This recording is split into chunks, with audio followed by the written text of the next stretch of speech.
Alright, so today here we're working on a 2013 Forester XT, so it's the turbocharged model. I purchased this vehicle because one of the pulleys on the timing belt let go. So this is it right here. So this one right here let go, as you can see, and timing skipped, and now we have bent valves. We did a leak down, and yeah, pretty much all cylinders are leaking. Our goal here today is to replace the valves. We're going to check the seats to make sure they're okay. We have some extra parts that we're going to put into this, and hopefully we can fix this on a budget-friendly build right here. Was thinking about doing a 2-liter JDM engine, but my brother was like, let's just see if we can do the valves first and keep it at 2.5. Pretty clean car for the most part. It's got some winter tires, brakes are still new. As you can see right now, we are tearing apart the engine, getting ready to remove it. So hopefully this will, we can flip this and make some decent money on it. If not, we might end up giving it to my sister, and we'll see how she likes it, if she wants this to keep this car. Okay, so this is just a friendly reminder that you should replace your timing belt when it is due, based on time and mileage. Not just belt, but all your so tensioners, all your pulleys. So that could potentially happen to you, and then you can see the wear on the belt. And yeah, make sure you service it when recommended. You could always take the cover off. This cover is pretty easy to take off. You can always remove that cover, check the belt, see if there's any cracks in it.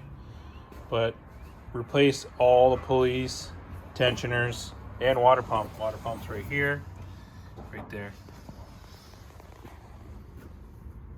All right, update. Engine is out. Push the car outside. So we have room to work on the engine. There's the reed man. So, like we said before, valves are bent because we did a leak down on it. The only thing we broke was this piece right here. That broke, so hopefully that's not going to delay us too much for getting it back together. But right now we're disassembling the engine. We're going to see how bad these valves are and how bad the seats are. Hopefully the seats are okay, but we will let you know. Okay, so we're back. We got the heads off, and we're going to show you what we found. Okay, so we got both heads off. We took off the, what side is that? The passenger side first. We couldn't really see anything. Then we took off the driver's side. You can see all that carbon right there. Yeah. It was just caked up here. It was actually stopping the motor from like a complete rotation. Not like super hard, but yeah, it kind of just stopped it. It would stop it right at the top. You can see this one. Look at that. All the carbon buildup.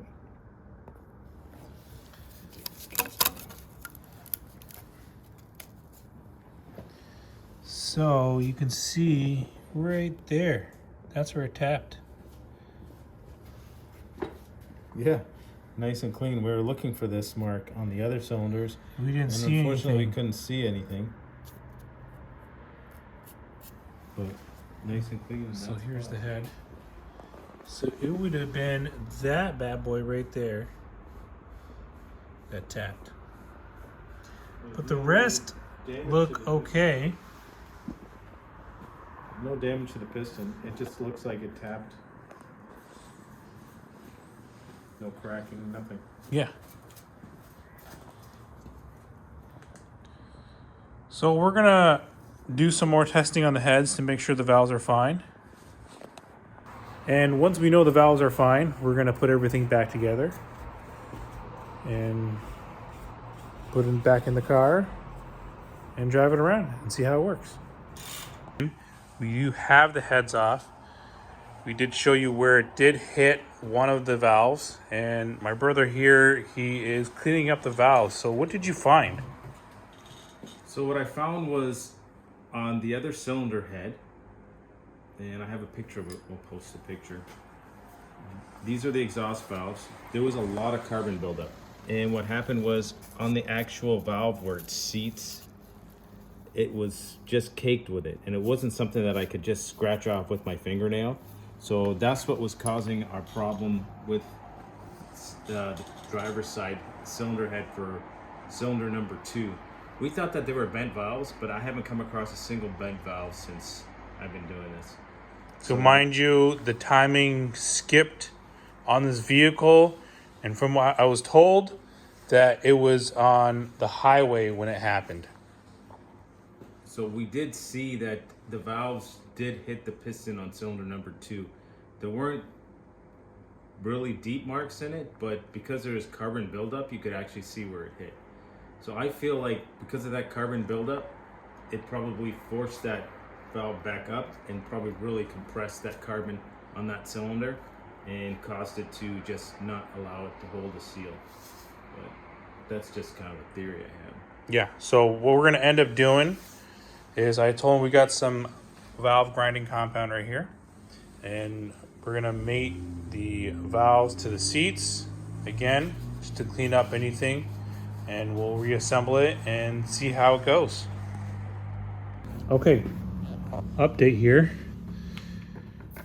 So we reseated the valves and we found that you can see the water coming out. This is the exhaust side. You can see that valve's leaking just on the one side on this cylinder, and on this cylinder both valves are leaking. So we're gonna swap out the valves for another set, and we're gonna see if they still leak. So what we have here is the head that we were talking about earlier, and what my brother ended up doing was we had some extra valves, and he polished it, cleaned it, seated it, and he poured water in it, and it stopped leaking. So the other valve that we had in there, it would leak. You can clearly see that it would leak. So he's got that one filled up. So this is one is fine. Yeah, This is the one that was all the leaking. other cylinders are Cylinder good. This is the cylinder that made contact with the valves, made contact with the piston. Okay. If you see, we got no water dripping down now. Before the water was dripping. That's So just residue. that's residue from when it was dripping before. So well, it's starting to drip a little bit. It's pulling. It could still be residue. Oh no, we got a little bit of a drip. Uh-oh. But before, it literally would come out. Okay. So maybe he'll take this one out again, polish it, and reseat it. We'll see how he feels. He's a bit exhausted. I think I've done this like 10 times. Yeah. So, But where's the other valve that... so the other valve, we have it here.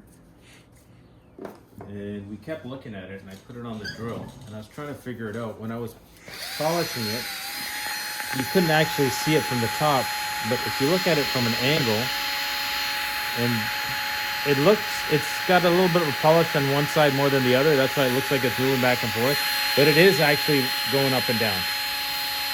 So when I was polishing it and I was rubbing it, I could feel like a dent in the valve.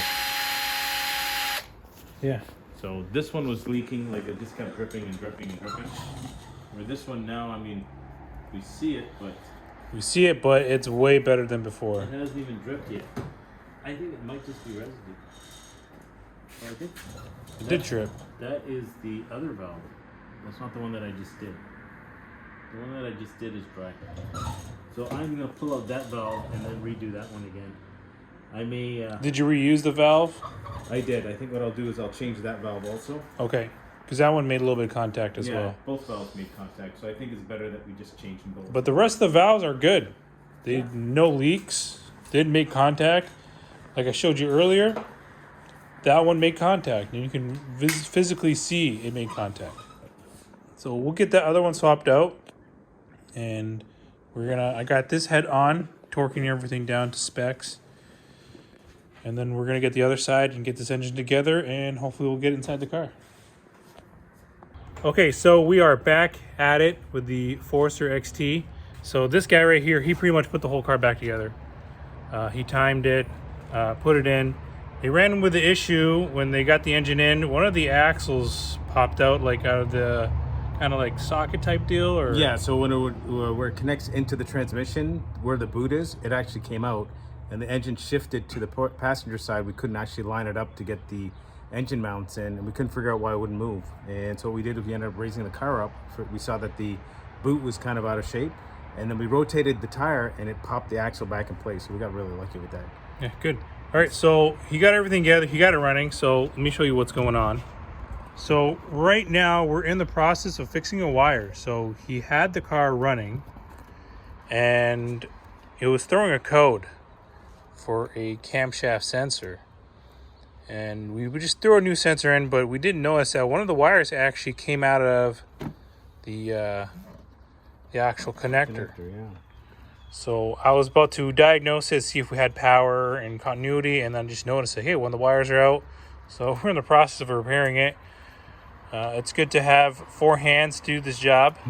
Definitely. If you're just 2, it's very difficult. So, and it was a little bit low on coolant, so we topped up the coolant as well. So now we're going to clear the codes and get it running again. Yep.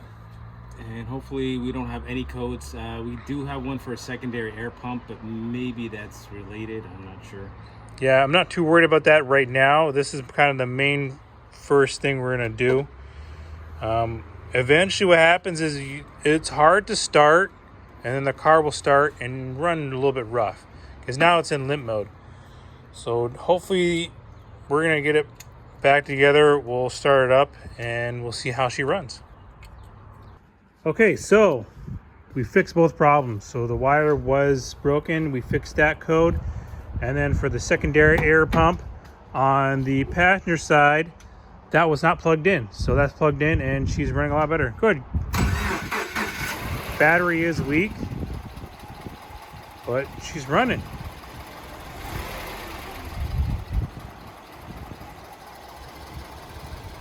feels a little shaky, but I think it needs to be driven because it clears up after about a minute. So I think once she's driven a little bit, it should be good. Yeah, when I have the scan tool hooked up, there is no roughness codes or no roughness, no counts on that. So, which is good. A few more pieces to go back on. He's gonna clean up everything, just some covers here. We'll give the interior a good cleaning as well. Little mark right there. We have this Aftermarket radio.